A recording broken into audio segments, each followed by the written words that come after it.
KTMന്റെ തന്ത ആരാന്ന് ചോദിച്ചിട്ടെങ്കിൽ നിങ്ങൾക്ക് പറയാനുള്ള ഒരു ഒറ്റ ഉത്തരവുള്ളൂ, ബജാജ്. ബ്രോ ആ പറഞ്ഞത് ഒട്ടും ശരിയായില്ല. വെറും സ്കൂട്ടറുകൾ മാത്രം ഉണ്ടാക്കിയിരുന്ന ബജാജ് ഉണ്ടല്ലോ, അവർ 2001 പൾസർ ഇറക്കി ഇന്ത്യൻ മാർക്കറ്റിനെ അങ്ങ് ഞെട്ടിച്ചു കളഞ്ഞു. പക്ഷേ ഒരു കാര്യമുണ്ട്, വേൾഡ് ക്ലാസ് ടെക്നോളജി ഇല്ലാതെ റോങ് റണ്ണിൽ സർവേ ചെയ്യാൻ പറ്റില്ലെന്ന് അവർക്ക് നന്നായി അറിയാമായിരുന്നു. അങ്ങനെ ഒരു ഗ്ലോബൽ പാർട്ട്ണറെ തേടിയുള്ള ബജാജിന്റെ യാത്ര അവസാനിച്ചത് ഓസ്ട്രേലിയ മാറ്റിക് ഹോഫലിലാണ്, അതായത് നമ്മുടെ KTM.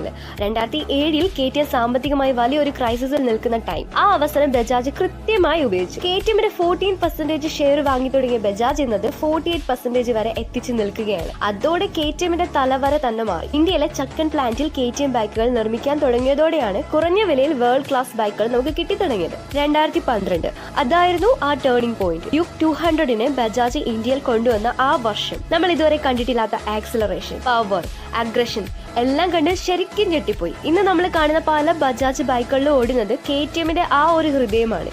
KTMന്റെ ഹൈ പെർഫോമൻസ് എഞ്ചിനുകൾ എടുത്ത് നമ്മുടെ ഇന്ത്യൻ റോഡുകൾക്കും സാധാരണക്കാരന്റെ പോക്കറ്റിനും പറ്റിയ രീതിയിൽ റീട്യൂൺ ചെയ്താണ് ബജാജ് ഉപയോഗിക്കുന്നത്. ഇപ്പോൾ ഡ്യൂക്ക് 390ന്റെ എഞ്ചിൻ ചെറിയ മാറ്റങ്ങളോടെ ഡോമിനാറിൽ വന്നതും ഡ്യൂക്ക് 200ലെ ടെക്നോളജി പൾസർ NS 200നെ ഒരു പെർഫെക്റ്റ് നേക്കഡ് ബൈക്കാക്കി മാറ്റിയതും ഒക്കെ ഇതിന്റെ റിസൾട്ടാണ്. KTMന്റെ ആ ഒരു റോ പവർ ബജാജ് കുറച്ച് പക്വതയുള്ളതാക്കി മാറ്റി എന്ന് മാത്രം. പലരും പറയാറുണ്ട് KTMന്റെ തന്ത ബജാജ് ആണെന്ന്. പക്ഷേ അതൊരു തമാശയായി മാത്രം കണ്ടാൽ മതി.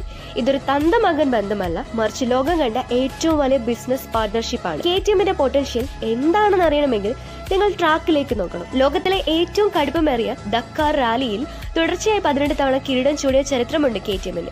MotoGP ട്രാക്കിൽ 360 കിലോമീറ്റർ വേഗത്തിൽ പായുന്ന RC16 എന്ന മിസൈലിനെ ഉണ്ടാക്കിയവരാണ് അവർ. ഒന്നുകൂടി പറഞ്ഞാൽ ഇതിപ്പോ 2026 എന്നല്ല, 2050 ആയാലും KTM ഇല്ലായിരുന്നെങ്കിൽ ബജാജ് ഇന്നും പൾസർ 220ലും കുറച്ച് കമ്പ്യൂട്ടർ ബൈക്കുകളുമായി ഒതുങ്ങിപ്പോയേനെ. നമ്മുടെ ഫ്രണ്ട്സിന് ഒരു പ്രോബ്ലം വന്നാൽ നമ്മൾ ഹെൽപ്പ് ചെയ്യില്ലേ?